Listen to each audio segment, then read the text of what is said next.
what do you really like about Divine and what he's been able to show? I like how he's added the physicality to his game. I really like how he's running behind his pads right now, and that's something we really needed, and we had to make sure that we were able to fill that void, once Imani left. So that was really good to see. Are there drills that you have to help that process? Or did he just get better? We do. Yeah, we do have drills. A ton of them don't take place right now. A lot of them take place during training camp. But yeah, there are absolutely drills that we do to work on the physicality part of it. Did he just improve? Did he just become a better player at that position this year? He has. Yeah, I mean, we like to think that the drills helped it, and the other encouragement that we gave him in the classroom, a combination of those things all had something to do with it. Is he picking up his feet more, kind of getting off of those foot tackles and kind of powering through plays? Well, he's powering through, but he got tackled by his shoestrings the other day, so we still got to work on that. But he's running behind his pads better, that's for sure. How do you approach Mikel and Trey just going forward? I think Trey had the fumble, and then Mikel had the backwards pass play, and I don't know if we saw much. I mean, are they kind of in the game plan, or how do you approach those two guys going forward in the Big Ten play?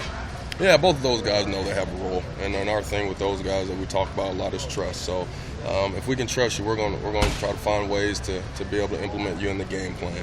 So Trey's just got to work on holding on to the ball, and he knows he has to rebuild trust in that area from us. But the guy's going to be a good player. He's young, but he'll be all right. And Mikel's got a chance to be able to help us out quite a bit.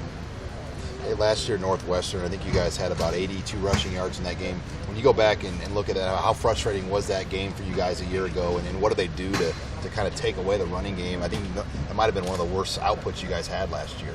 Yeah, that one's hard to watch. But just like last year, those guys are a stingy defense. They're really firm up front. They're stingy in the middle, and they have some backers that can run well. So they've lost a couple guys from last year, but it doesn't really look like it when you look at the film. They're still pretty stout. So we know it's going to be a heavyweight fight, and we gotta be physical up front with our big boys up front, and we got to pound them. But when you approach it, you just tell the guys, look, this is Big Ten football. All right, so put your big boy pads on and let's go.